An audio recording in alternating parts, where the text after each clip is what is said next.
Shalom everyone! Sa pong pinagpalang araw sa ating lahat at purihin ang Panginoon for giving us once again this wonderful privilege and opportunity to hear God's now word. At ang aking pong pagbati sa lahat ng mga sumusubaybay sa ating pag-aaral, ito po ay discipleship training na ginaganap tuwing Martes at Huwebes, alas 8 po ng gabi. The purpose of this discipleship training is to add empowerment, encouragement para po sa bawat mananampalataya, and hoping and praying that this will help you, lead you, empower you as you walk towards your journey towards destiny. Purihin ang Panginoon, and I would like to greet our hearers, our listeners from GMA, Luzon, Visayas, and Mindanao. Purihin po ang Panginoon at welcome po mga kapatid, at lalong-lalo na po dyan sa mga kaibigan natin sa Mindanao. The Lord bless you and keep you and makes His face to shine upon you and give you peace. And also sa mga leaders and workers, members na sa tapat po na naglilingkod sa Panginoon at tumutulong po at sumusuporta sa kanilang mga pastor, i-bless po kayo. Of course, lalong-lalo na sa mga lingkod ng Diyos, mga pastor, kalaki po inyong pamilya na patuloy po na i-bless ng Diyos ang gawa ng ating mga kamay at patuloy niyang palaguin ang mga gawain na kanyang ipinagkaloob sa atin. Patuloy tayong bigyan ng wisdom, understanding, and knowledge. And of course, through the leading of God, Holy Spirit, our ministry will become victorious and prosperous. And also, I would like to greet our brethren, especially those who are in abroad, mula po dyan sa Spain, sa Barcelona, God bless po, at kabigin sa Taiwan, sa Canada, ganun din, dyan po sa US, and of course, dyan sa Ireland. Ganun din po dyan sa New Zealand. The Lord bless you po. At also sa Middle East, dyan po sa Saudi Arabia. Yung iba naman, nariyan po sa Kuwait, sa Qatar. God bless you po mga kapatid. At sa mga iba pa nating mga taga-subaybay na nariyan po sa Indonesia, sa Italy, sa Australia, sa Yemen, sa Oman. The Lord bless you po at patuloy na samahan kayo ng Panginoon. Diyan may bago tayong taga-subaybay dyan sa Hong Kong. The Lord bless you po mga kapatid. At patuloy na ikanya pong pagpalain ng gawa ng inyong mga kamay. The favor of God and the favor of men will be released upon you and your whole family. Before we start, as what we've always do every time we have a live streaming, let me invite you to join me in a word of prayer and agree with me as we ask God, Holy Spirit, to empower us and to strengthen us at this very moment.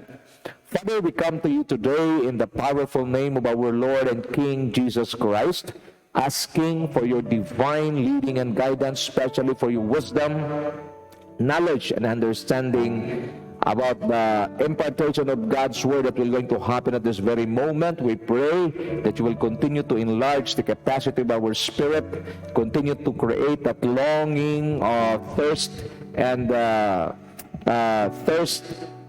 for your presence and for your holy word. I pray that in the name of Jesus, you will also heal those who are sick right now. In the name of Jesus, whatever sickness that is in their bodies right now, in Jesus' name, we come against all kinds of sickness. And we declare healing in the name of Jesus Christ, the name that is above every name. If you're sick right now, receive your healing in Jesus' name. There is power in the name of Jesus, and all sickness will bow down to Him, and they will flee from your body right now in the name of Jesus. And we command the spirit of healing to flow from the top of your head and to the sole of your feet. Be healed in Jesus' name. We also pray for God's divine provision to be released upon you in the name of Jesus. And I pray, Father God, that all needs will be met today at this very moment in the name of Jesus. Some of you are waiting for that breakthrough in your life. You're waiting for that answer. You're waiting. You have a transaction and it has been stuck. In the name of Jesus, God is just pressing the go button. Begin to receive your portion tonight in the name of Jesus, because the Lord is now releasing those blessings that belongs to you. Some of you, you feel that there are blessings that are being hoarded, it's being stopped Okay, it was the enemy who is doing that because we are violating some biblical principles. But in the name of the Lord Jesus Christ, the Lord is just releasing those blessings to you. And the moment you receive those blessings, be faithful to the Lord in your giving. Be faithful to the Lord in your service. Why? Because this is what the Lord wants us to do. And Lord, we also pray from the beginning till the end of our study, you will continue to speak to us in a very powerful way, that your word will not just lead us to be blessed, to be encouraged, or to be blessed, Father God, but rather it will transform our lives. Thank you so much, Lord. We give you praise and we give you honor, and I pray for a strong internet connection, and I also pray for those who are outside the Philippines, in other countries. They will also, Father God, receive your powerful message tonight. To you alone the glory, to you alone the praise, both now and forevermore. This we pray in Jesus' most powerful name, and all the blessed people of God declare, Amen and Amen and Amen. Palakpakan natin ang Panginoon. Glory to God. Blessed be the name of the Lord once again. A blessed evening to all of us here in the Philippines, and a blessed day to all of you who are in other countries. Of course, we would like to thank the Lord for this wonderful privilege and opportunity He had given us to receive God's Word. Is the best blessings of all kinds of blessings. Pinaka the best ang makareceive ng salita ng Diyos. Of course, sa mga kabubukas pa lamang ng kanilang Facebook, live rin po tayo ngayon sa YouTube. Please do us a favor. Please do share this to your friends, especially those who are our brothers and sisters in Christ who are struggling right now. I strongly believe they need this message. Okay, so as we begin with, I would like to share with you our series, Winning the Battle from the Inside Out. We have two kinds of battles in this life. We have an internal battles that is in the spirit, and we have also external battles that is in the flesh. It will be easy for us to win every external battles the moment we win first our battles on the inside. At laging tandaan, there is always a fight going on on the inside of us, struggle, because the flesh and the spirit are in contrary with each other. That is why we discussed in our previous study that the biblical prescriptions on how to defeat the flesh, because the worst enemy of every person, or specifically for the believers, is none other than the flesh. As long as we are here on earth and as long as we live, the flesh, is always with us. And this will not easily follow or obey the Word of God. Every time the Spirit of God speaks to us, the flesh will always do the contrast or go against it. That is why it is very important to continue to immerse ourselves in the Word of God, continue to lead ourselves in prayer, and continue to immerse ourselves in the presence of the Lord, until one day this flesh will be able to adapt the environment of God's Word and God's presence to the extent that it will be filled now with the Word of God, with the presence of God, so that the moment the world will going to entice the flesh once again, it will no longer respond to it. Why? Because the flesh, or your body, found its home where? In the presence of God and in the Word of God. So it takes practice, it takes mastery.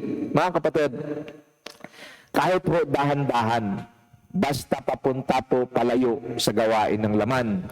Okay? It doesn't give you a guarantee that the moment you hear this message, the moment you do the things in the Spirit, the moment you walk in the Spirit, it will be perfect. No, there are times na tayo po ay minsan, hanggat lumalakad na tayo sa Espiritu, may mga pagkakataon bilang tao, yung human nature natin, minsan bumibigay pa rin, sa laman. But the good news is, ang isang tunay na mananampalataya ni Kristo, hindi nagpapatuloy sa pagkakasala.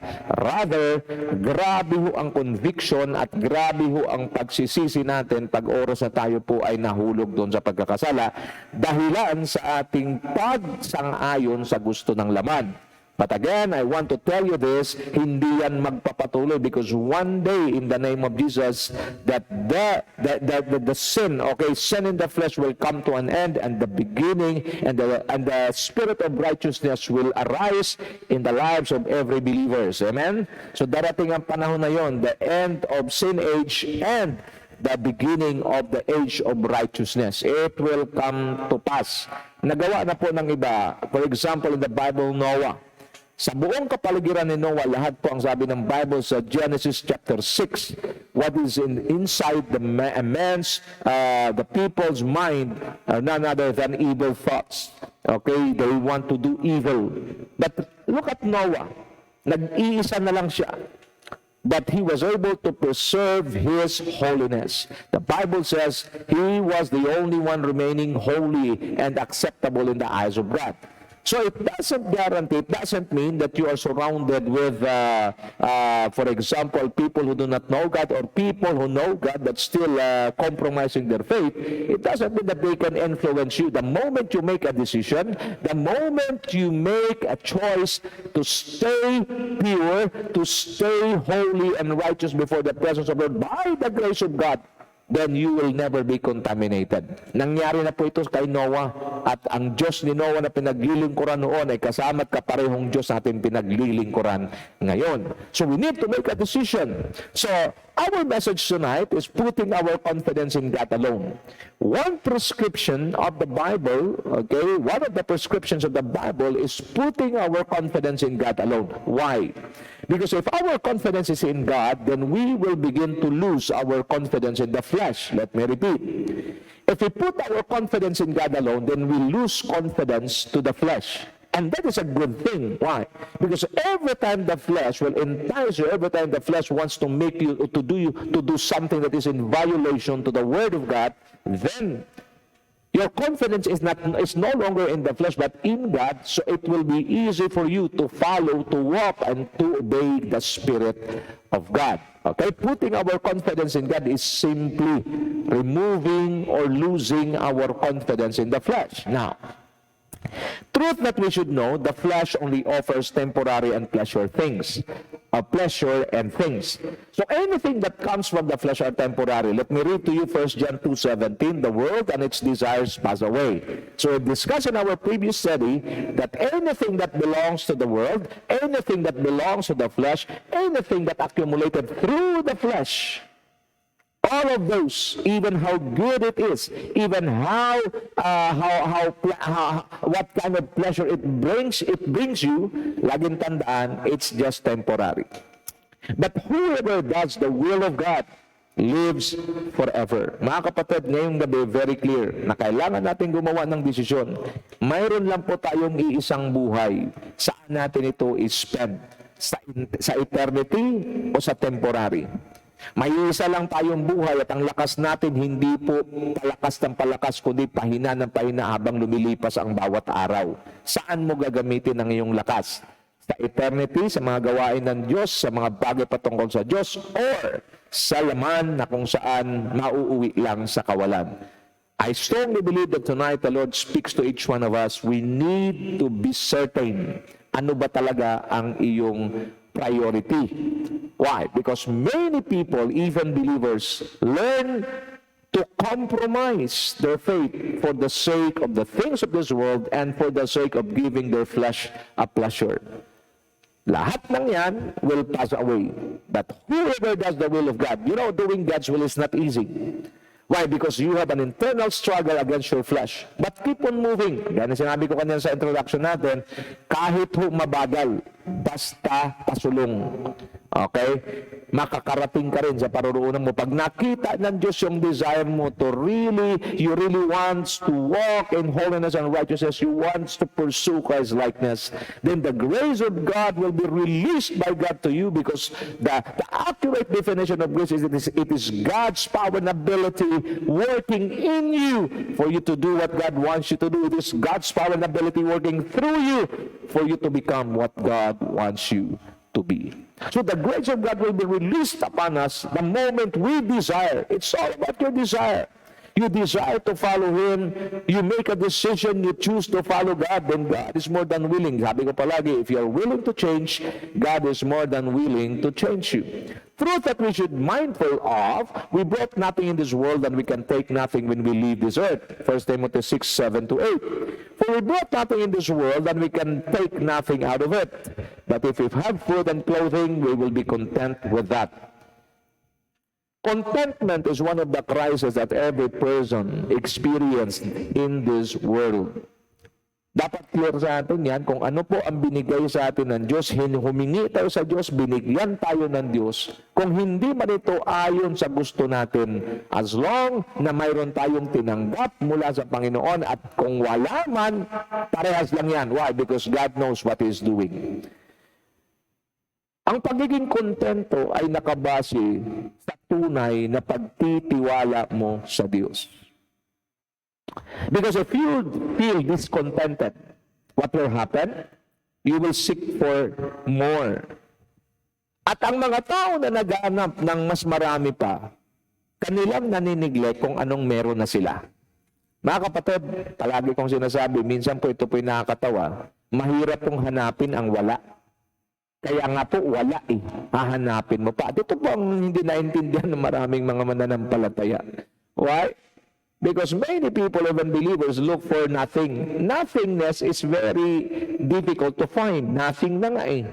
So kung anong meron lang tayo, learn to appreciate, learn to give thanks to the Lord. Why? Because it is the best that God had given you for that moment or on that moment. And God is able to bless you abundantly so that in all things, having all that you need at all times, having all that you need, so that you may be abound in every good works. Alam ng Diyos kung kailan kapag papalain ng gusto. Alam din ng Diyos kung paano makarating ang blessing sa iyo. But you need to learn contentment. Okay, well, because you brought nothing on earth and you will take nothing as you live. So what does it mean? Be contented with what God had provided for you. The fact that you have food and clothing, then let's be content with that, mga kapatid. Okay? So, but if you put your confidence in God, so pinag-usapan natin, the peace of the Lord, John 14:27, Philippians 4:6-7, it will flow like a mighty river in your life and it will guard your hearts and minds in Christ Jesus. Anong saysay? When I meditate this verse, ano nga namang saysay kung napakarami mong pera, may sakit ka naman, may taning ang buhay mo? Ano nga namang saysay kung napakarami mong pera, hindi ka naman makalabas ng basa-basa kung walang bodyguard? Ano nga naman ang saysay kung napakarami mong ari-arian, subalit ikaw naman ay walang kapayapaan? Ang Diyos po ay napakatalino, ang Kanyang ibinibigay sa mga naglilingkod sa Kanya at mga sumampalataya sa Kanya at naglagay ng kanilang tiwala sa Kanya, kapayapaan. Ang kapayapaan ay hindi pwedeng nakawin ni Satanas at ang kapayapaan na yan ay nariyan sa iyong puso, nagbabantay sa iyong puso, nagbabantay sa iyong kaisipan. Hallelujah! Napakasarap pong mamahinga at matulog na mayroong kapayapaan. Kaya sa bagay, hindi nakakatulog yung iba sa isip ng isip sa maraming bagay na kung titingnan natin, huwag po kayo ma-offend ha, pag ang iyong iniisip na kung saan nagdudulot na ng pagkapuyat sa iyo at minsan hindi ka na nakakapagtulog. Bakit? Mga bagay lang sa libutang ito, mga kapatid, mukhang nadaya ka ng kaaway. Sapagkat ang ibinibigay ng Diyos sa mga tunay na sumampalataya sa Kanya ay ang kapayapaan. Anong klaseng kapayapaan? Kapayapaan na hindi kayang ibigay ng mundo at kapayapaan na nagsusurpas, lumalagpas sa anumang pagsubok at kaisipan na dinaranas ng isang tao. Kaya nitong ma-overcome. Kahit ito yung kapayapaan na mula sa Diyos na kahit naroon ka sa gitna ng bagyo, ang kapayapaan ito ang nagpapanatag sa puso't isipan mo. Meron po ba tayo niyan? Kung meron, congratulations. Kung wala, mag-pray tayo dahil yan po ang nais ng Diyos. Put your confidence in God alone. So biblical references on putting our confidence in God, we're just doing a quick review, putting our confidence in God alone. Number one, nabilis lang po ito. Why we need to put our confidence in God alone? Because He is the source of all things. Romans 11:36. Ako po di magkasawang basahin ito. Bakit? Para ho itong pako na binabaon natin. Habang pinupukpok ang pako, pabaon ng pabaon, ganun din ang bawat katotohanan. Tingnan niyo po ito, for from Him, and through Him, and for Him are all things. To Him be the glory forever. Amen. So ano ibig sabihin? Lahat po dito sa lupa, maging sa langit, ay mula sa Diyos, sa pamamagitan ng Diyos at para sa Diyos. Kung ikaw man ay mananampalatayang nakikinig sa ngayon o ikaw man ay isang tao nakikinig sa ngayon, ang buhay mo, kaya ho ang buhay naging magulo, bakit hindi natin nawawala tayo sa tamang konteksto kung para saan at kanino tayo nabubuhay? Maliwanag po sabi, from Him, through Him, and for Him are all things. We should know the reason of our existence. We should know the reason why we live. The reason we live is to worship God. The reason we live is to work for God. It's all about God. It's not for ourselves. Kailan tayo napipressure? Kailan nagkakaroon ng stress ang buhay ng isang tao? The moment na ito ibubuhay niya para sa kanyang sarili. Kasi flesh ho yan. Pag ang flesh ang sentro ng buhay ng isang tao, walang kakontentuhan ito. Pero pag ang isang tao na buhay para sa Diyos, naglilingkod para sa Diyos, at dahil alam niya na mula sa Diyos, sa pamamagitan ng Diyos at para sa Diyos ang lahat ng bagay, nagkakaroon ng makabuluhang buhay sa halip na buhay na walang katiyakan. Pangalawa, why we need to put our confidence in God alone? Because He's the owner of all things. Okay, Psalm 34 verse 1, the earth is the Lord's and everything in it, the world and all who live in it. What does it mean, mga kapatid? God is the real owner of all things. All of us are just His managers. The possessions that you have right now is not yours, it's His. But He allow you to manage it. So let's be good and trustworthy managers. Do not use the resources from God. Do not use the strength from the Lord given to you. Do not use the intellect that God had given you for the flesh. Rather, use it to glorify God by walking and obeying the Holy Spirit. Number 3, why we need to put our confidence in God alone? Because He can do all things. Diyos lang ang kayang gumawa ng lahat ng bagay. Jeremiah 32 verse 27, I am the Lord, the God of all mankind. Is anything too hard for me? Jeremias 32:27, magandang balita, Biblia. Ako si Yahweh, ang Diyos ng lahat ng tao, walang bagay na mahirap para sa akin. Mga kapatid, bakit sa Diyos lang tayo magtitiwala? Dahil Diyos lang ang kayang gumawa ng lahat ng bagay. At sa Kanya walang mahirap. Maybe you are listening right now. You are encountering, you are going through some difficulties in life. Alam niyo ho, pag nakafocus ka sa difficulties, apektado po ang iyong mental health. Okay? Apektado ho yung mental, yung thought patterns mo. Why? Because these pressures in life, these needs that we have, and the moment you look at your capacity to provide for it, pag hindi po sila may mismatch po na nangyayari, then that's where the stress, anxiety, worries begins. Laging tandaan, worry or worrying is a sin.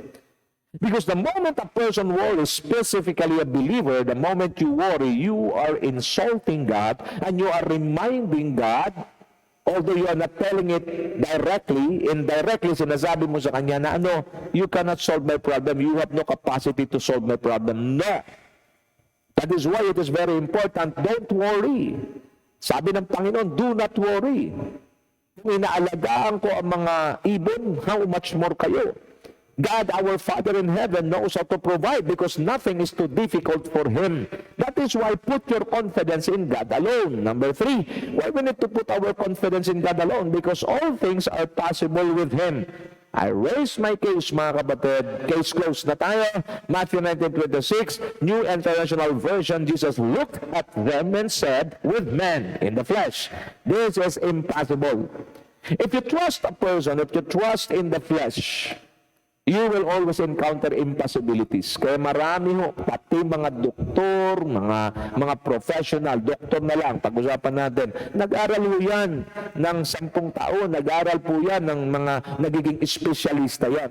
Pero dumarating dahil sila po ay flesh, sila po ay tao, dumarating po sila sa punto na wala na silang magagawa at tinatapat nila yung mga kamag-anak sa nasabihan, wala, ginawa na po namin lahat, hanggang dito na lang kami, wala na po tayong magagawa, ipasa, Diyos na lang po natin. Even these medical practitioners who were experts in their craft or in their profession, They knew, okay, that it is only God can do the impossible. Pag imposible na suko ng tao, pero sa Diyos ang imposible ay napaka-posible. Dahil sa Diyos walang imposible. Amen? Kaya sa Diyos tayo magtitiwala 100% and put your confidence in God alone. Lastly, because God's ways and thoughts are greater and higher than the ways and thoughts of man. Wala na tayong pag-uusapan dyan. Paraan ng tao, kaisipan ng tao, limitado. Paraan ng tao, kaisipan ng tao, palyado. Paraan ng tao, kaisipan ng tao, mayroong, mayroong sala. Pero kaisipan at pamamaraan ng Diyos, pulido. Kaisipan at pamamaraan ng Diyos, sigurado. Kaisipan at pamamaraan ng Diyos, tiyak na ikaw ay magtatagumpay. Maybe you are struggling at this very moment because you are going against the thoughts and ways of God. You are trying to impose what you want. Mga kapatid, it's now time to, okay, yung I talaga, the word I pertaining to self, pertaining to the flesh, must become O. I must be, kailangan magbaluktot yan eh. O, para magiging O. Yung I dati na mayabang, yung flesh mayabang, I want to do this. I want to do this. I want to do that. Puro I can manage. Kailangan mabaluktot na yan. Baluktutin natin yung I, gawin nating O. What is O? Obey God. Now, why we should not put our confidence in the flesh? Why? I have some very crucial things that I would like to share with you. Number one, because the flesh or man is unstable in all his ways. They will treat you good and nice today. This is what the flesh can do, or what the flesh is doing. Especially when you are still beneficial to them. But if you are no longer useful, they will just dump you aside. This is true. Kahit sa mga kumpanya, kahit ikaw ang pinaka-the best, ikaw ang kanilang kinikilala na pinaka-master sa iyong ginagawa. But when it's time for you to retire, they will not hesitate to fire you. Why? Because you are no longer useful to them. My friend, okay, sa mga employees, kung ang inyong kumpanya ay pinagmamalaki nyo ngayon, bilib na bilib po kayo, lagi nyo tandaan. Ang inyong kumpanya ay nagmamahal sa inyo dahil mayroon kayong nagagawa sa kanila. Pero aminin natin o hindi, the reality and the truth always prevails that the company will not stay with you for the lifetime. They will just stay with you as long as you are beneficial to them. That is why it is not recommended in the Bible. We need to put our confidence in the flesh, in an organization, in a company. Rather, we need to put our confidence in God alone. James 1:6-8, New King James Version. But let him ask in faith, with no doubting, for he who doubts is like a wave of the sea, driven and tossed by the wind. For let not that man suppose that he will receive anything from the Lord. He is a double-minded man, unstable in all his ways. Ang tao kahit gaano ka-faithful. Gusto yung bigyan ka ng biblical example, John the Baptist or John the Baptizer. When he first met the Lord Jesus Christ, he shouted, "Behold, the Lamb of God, who takes away the sins of the world." And when he and Jesus have met in the Jordan River, he told the Lord Jesus Christ that he would be baptized by them. But John refused. He refused and said,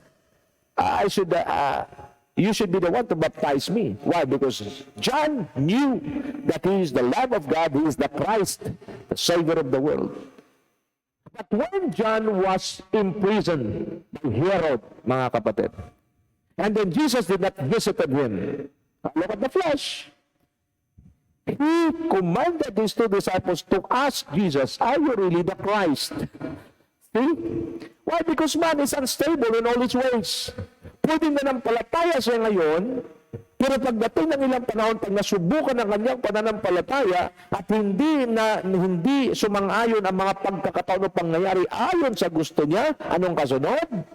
Then he will begin to question God and even people. That is the reason why we should not put our confidence in the flesh, because the flesh or man is unstable in all his ways.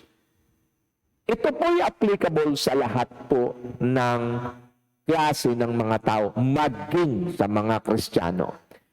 Praise God because He never changed and He is faithful forever. Malachi chapter 3 verse 6, New International Version, it says, I, the Lord, do not change, so you, the descendants of Jacob, are not destroyed. What does it mean? The Lord, in His goodness and faithfulness, the steadfast love of the Lord never ceases. His mercies never comes to an end. They are new every morning. Great is your faithfulness, O Lord. Kaya hindi niya sinira't winasak ang mga descendants ni Jacob. Because God had a covenant with Abraham. And God did not change. Even though nagwala na yung mga Israelita, sumamba na sa mga Diyos-Diyosan, pero ganun pa man, ang Diyos ay hindi nagbabago, tapat siya magpakailanman. To prove to you in 2 Timothy chapter 2 verse 13, it says, if we are faithless, He remains faithful, for He cannot disown Himself. Hallelujah. I'm so proud of my God. And praise the Lord, He chose us to be part of His kingdom. He chose us to be part of His family. Why? Napaka-proud at napakapalad ng mga mananampalataya ni Kristo sapagkat ang Diyos nating sinasamba ay tapat. Ang Diyos nating sinasamba hindi nagbabago. Hindi na tayo hinahatulan ayon sa ating nagawa. Hindi na tayo hinahatulan ayon sa ating pagsalungat at pagdisobey sa Kanya. Rather, binibigyan niya tayo ng pagkakataon para makapagbago, makapagsisi. In the moment we repent, He is willing once again to receive us. Saan kayo nakakita ng ganitong klaseng Diyos? Kaya dapat kung mayroon man tayong confidence, paglalaga ka ng ating confidence, dapat ang confidence natin ay para sa Diyos lamang, 100%, hindi sa tao o sa anumang grupo. Nagkakaunawaan po tayo, hindi sa mga possessions natin, because anything that comes from the earth is not worthy of our trust, and it is not worthy of our confidence, because God and God alone deserves it. Nothing more, nothing less. Number 2, letter B, why we should not put our confidence in the flesh. Why? Because the flesh or man is limited, while God is limitless. John chapter 6, verse 5 to 7, Jesus soon saw a huge crowd of people coming to look for Him. Turning to Philip, He asked, where can we buy bread to feed all these people? He was testing Philip, for he already knew what he was going to do. Philip replied, very clear emphasis of the difference between God and men. Even if we worked for months, we wouldn't have enough money to feed them. Ang layo ng sagot ni Felipe. Ang tanong lang naman ng Diyos, saan tayo pwedeng bumili ng tinapay para mapakain ang mga taong ito? Because the Lord Jesus Christ, one of God's powerful character or attributes is He doesn't want His people to go through hunger. He loves to feed His people. But ang sabi dito sa verse 6, okay, bold letter in red, He was testing Philip. For he already knew what he was going to do. Sometimes susubukan ng Diyos ang ating pananampalataya. Maybe you're praying for a long time until now, the Lord didn't yet answer. Why? Because God wants to stretch your faith. Because a stretched and tested faith is a qualified faith. Madaling magtiwala pag magandang nangyayari. Madaling magtiwala pag magtiwala sa Diyos kung ang ating panalangin, pag-pray natin, sagot agad.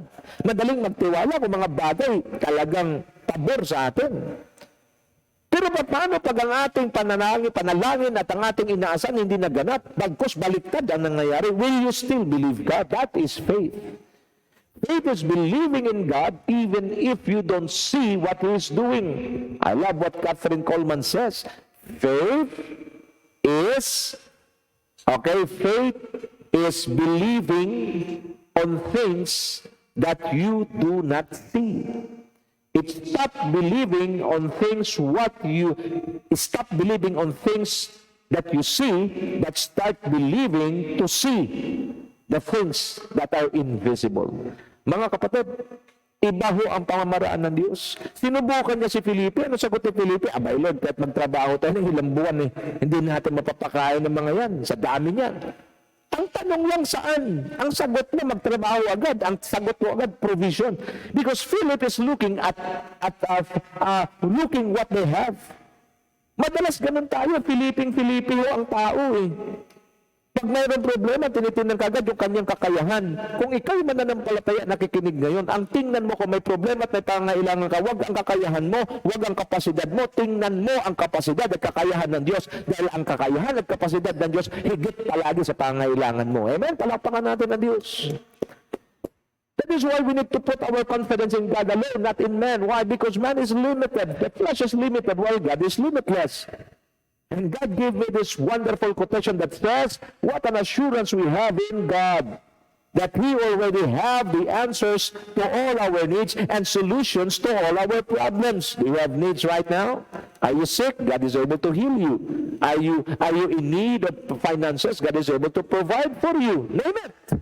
God possess and have it all. What an assurance we have in God.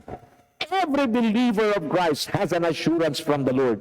What is it? That He already have the answers to all our needs and solutions to all our problems. Wala akong problema na hindi kayo solusyonan ng Diyos. When they were trapped in the Red Sea, I researched for it, Baal-Zephon, mabundok, Pihahirot, ito naman ay mabato. Sa likod nila nandyan ang mga Egyptians ready to kill them. And on the front of them is the Red Sea. What's the Red Sea? What did God do? He placed an angels, that separates them from the Egyptians. That is why the Egyptians cannot come to them, cannot come near them. And in front of them is the Red Sea. And the Lord parted the Red Sea just overnight. Now tell me, sino, pagsamasamahin mo na magagaling na scientists sa buong mundo, gamitin ang pinaka-high-tech na mga equipments para hatiin ang Red Sea ngayon. It will not happen overnight. Maaring maganap sa sobrang tindi na ng technology, maaring mapangyari, pero matagal. Sinod overnight lang. Ano ibig sabihin? Ano mang problema meron tayo, may solusyon na ang Diyos. But the problem with us, why? Because we put our confidence in the flesh. Sometimes, inaasa natin sa tao yung sagot sa pangailangan natin. And when a person na inaasahan natin ay hindi tayo napagbigyan, anong kasunod? Prostrations.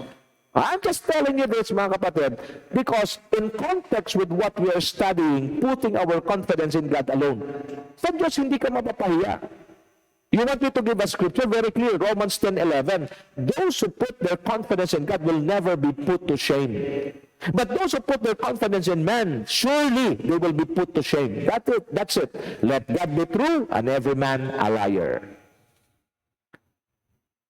The flesh or man is limited. God is limitless. Philippians 4:19 it says, and my God will meet all your needs. Ibang translation, and my God will supply, not some, not many, but all your needs, according to His riches and glory in Christ Jesus.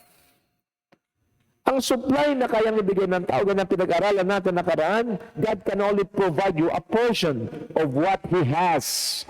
But God is able to give you without condition because His provision is overflowing, and all those overflowing provision is always available for those who are willing to put their confidence in God alone 100%.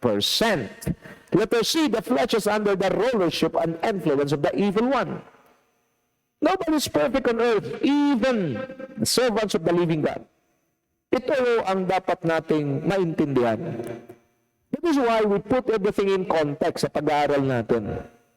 Ang Diyos ang creator, ang tao ang creation, ang Diyos ang creator, ang tao ay instrument lamang. At hindi pwedeng parehas ang tiwala mo sa instrumento at saka sa creator. Nagkaintindihan tayo. Because there's a big tendency, because the flesh is under the influence and rulership of the evil one. Pag sinasabi kong under the rulership and influence, ibig sabihin, there's a big tendency na nagkakamali. At lahat naman tayo nagkamali, imposible na. Ang sabi sa Ecclesiastes, lahat, walang taong tama at perpekto, lahat po ay nagkakamali. So if you put your confidence in a person who committed mistakes or sometimes talagang terrible mistakes, paano ngayon, paano mo pa mabuo yung trust mo? Paano mo pa mabuo yung confidence mo dyan? Nagkaintindihan tayo. That is why it is very clear to put our study in context. That the instruments or the creation is not greater than the Creator. But the Creator is always greater than the instruments and the creations. Nagkaintindihan tayo. So if we are not careful, there's a big tendency na mag-shift. Ito yung nangyari po sa tribe of Judah. Okay? In Jeremiah 17. Dahil sila sumamba una sa Diyos, pero nung bandang uli na-influence sila ng mga worshippers ni Asherah, ano nangyayari? They shifted from the God of Israel to Asherah. Then that's where the judgment of God was released by God to them. Mga kapatid, mahalaga ho ito. To give us clarity in our study in Ephesians 2:1-3. As for you were dead in your transgressions and sins, in which you used to live when you followed the ways of this world and of the ruler of the kingdom of the air, the spirit who is now at work on those who are disobedient. All of us lived among them at one time, gratifying the cravings of the flesh and following its desires and thoughts. Like the rest, we were by nature deserving of wrath. Wala pa tayo sa Panginoon. Now, pakita ko sa inyo, kahit na nasa Panginoon na pastor, mayroon ding ganung karanasan. Of course, look at Apostle Paul, Romans 7:8-19. To give you clarity of this, si Pablo po ay isa sa pinakamatindi na, masasabi natin, sa termino natin. Okay, one of the great apostles who served the Lord. But look at his experience. Romans 7:18-19. By the way, Paul was able to see through a vision the third heaven. What is the third heaven? The abode of God. It is the place where God dwells. Nakita ni Pablo. Imagine nyo pero look at his struggles. Okay? Tingnan nyo For I know that good itself does not dwell in me. Yan, sa flesh. I know that good itself does not dwell in me. That is, in my sinful nature. As long as we are here on earth, itong flesh na to, wala hong kabutihan na nananahan dito sa flesh. But in the Spirit, doon po ang kabutihan na nagmumula sa ating Panginoong Jesus because God is a Spirit. Watch me now. For I have the desire to do what is good, but I cannot carry it out. We know, because we are all believers of the living God, we know what is good, but we have no capacity to do it. Ang sabi ni Paul, for I do not do the good I want to do. Ayan na. But the evil I do not want to do, this I keep on doing. Clear ito mga kapatid. Hindi ko mo tayo po'y mananampalataya na ni Kristo nag-church every Sunday. Everything is fine. No. Kung kayo po ay honest enough na nakikinig ngayon, we have our personal struggles na sa tuwing dumarating ito, alam natin din dapat natin ginagawa, pero ito po yung nagagawa natin. Why? Yun yung sinful nature. Yun ang binabakbakan natin sa mga sandaling ito. Now, if you put your confidence in God, not on the flesh, ulitin ko, putting our confidence in God is simply withdrawing our confidence in the flesh. At pag wala na tayong confidence sa flesh, naroon na lahat sa Diyos, every time the flesh, okay, will entice us to do things that is in violation to the Word of God, we can easily refuse it. We can easily say no. Why? Because our confidence is in God alone. Are you getting the point? Si Pablo na ito, dinala ng Diyos sa ikatlong langit. Nasabi ni Pablo, kulang po ang mga salita sa mundo para i-describe ang mga bagay na naroon sa langit. Well, praise God. But again, he experienced this horrible experience na kung saan alam niya sa Espiritu na dapat tama ang ginagawa niya, pero baliktad ang nagagawa niya. Yung ayaw niyang gawin, at alam natin, pag ayaw niya ni Pablo gawin, malamang kasalanan. Ang sabi niya, this I keep on doing. Ang kahinaan na iyong iniiwasan, ang kahinaan na iyong sinasabi na hindi mo dapat ginagawa, yun ang nagagawa. Kaya nga, clear as crystal, as we come to God, as we worship the Lord, as we serve the Lord, let us be specific. Saan ba ang kumpiyansa mo? Saan ba ang tiwala mo? Saan ba ang tunay na pagmamahal mo? Sa Diyos ba 100% o 50 sa Diyos, 50 sa tao? Mga kapatid, you better check, you better examine your quality of love, your quality of confidence. Why? Pag hindi mo ito magawa at hindi ito matututukan natin, there's a big tendency that our spiritual stature, even our spiritual status will be affected. Now, another thing, Romans chapter 8, verse 6 to 8. The mind governed by the flesh is death. Wala nang mahabang explanation dyan. Once a person, even though he is a believer, if his mind is being governed by the flesh, it will always lead to death. But the mind governed by the Spirit, capital S, the Holy Spirit, is life and peace. Mga kapatid, as we study the Word of God, palinaw ng palinaw. Kaya if you are confused, if you are not serving the Lord with gladness, if you are always struggling in your life, maybe your mind is governed by the flesh. Because it is not life. Life from God, life from the Spirit, is a life full of peace. And when I speak about peace, it is not just having a peaceful situation.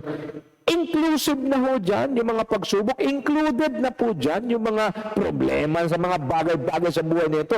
Pero grabe ang confidence mo sa Diyos. Ano mang problemang dumating sa buhay ko, kayang-kayang resolve nito ng Diyos na pinaglilingkuran ko. Gagawin ko lang ang kaya kong gawin, yung hindi ko kayang gawin, Diyos ang gagawa para sa akin. Period na napakalaki.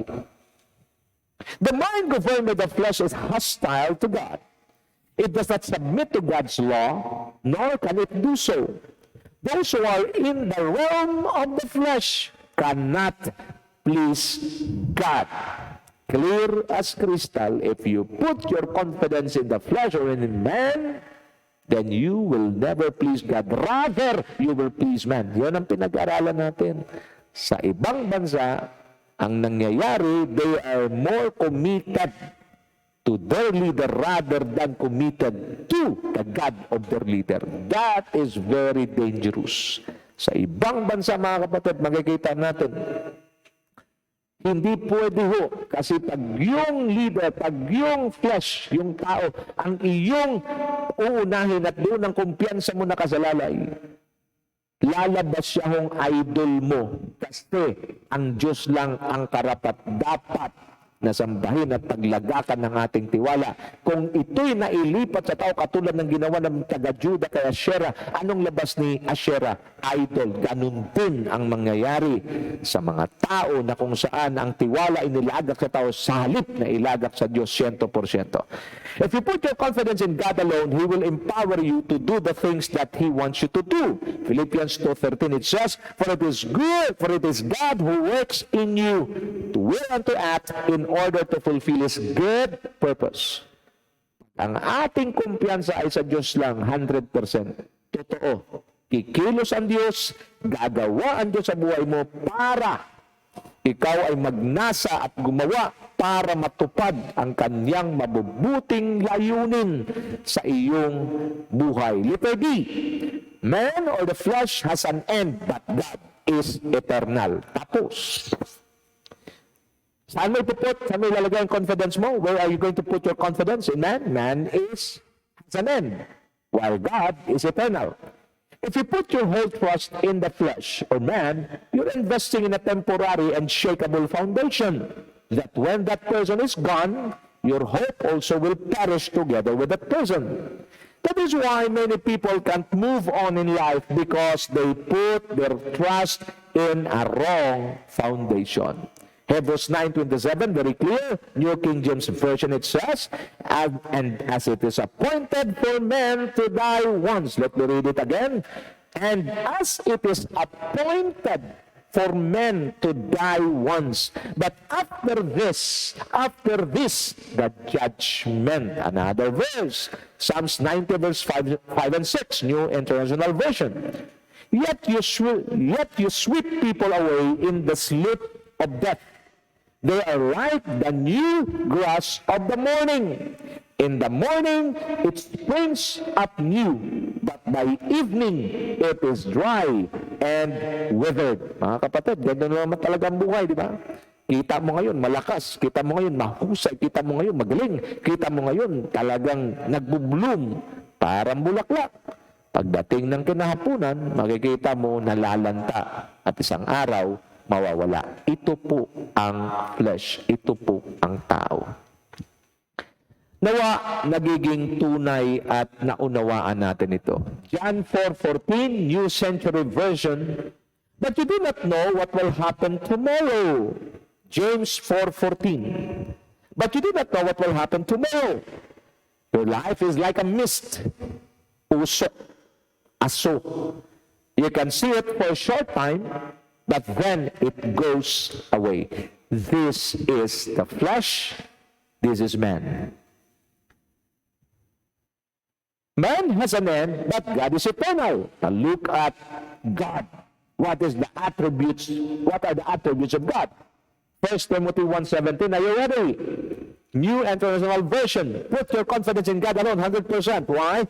Now to the King eternal. Pag sabing eternal, no death. Death has no mastery on him. Rather, death is under his feet. Immortal. Man is mortal. God is immortal. Walang kamatayan. Invisible. The only God. Be honor and glory forever and ever. Amen. This is the reason why we should put our confidence in God alone. Mga kapatid, in the name of Jesus, I pray that the Holy Spirit was able to speak to you tonight as you clear your minds, your hearts, that we only need to put our confidence in God alone. Thank God for the people He used in our lives. But always remember, the Creator is always greater than His creation. Bless the people who are being used by the Lord in your life, physically, financially, materially. You can bless them. But when it comes to spiritual honor, when it comes to spiritual confidence, all of those only belongs to God, because this is what He deserves. To God be the glory, both now and forevermore. God bless you together with your family. Wherever you go, the Lord be with you. Whatever you do, the Lord will bless all the works of your hands. Trust in the Lord. Put your confidence in God. He has all the answers to all your prayers, and He has all the solutions to all your problems. Your table will have a lot of food that wants to be fed at your table. And God bless you together with your family. The Lord will continue to pour out wisdom, knowledge, and understanding, so that every time we partake the impartation of His Word, He will increase the capacity of our spirit. This is my prayer in the almighty name of Jesus Christ, our Lord and King. And the blessed people of God declare, Amen and Amen and Amen. Have a good and godly day. Shalom.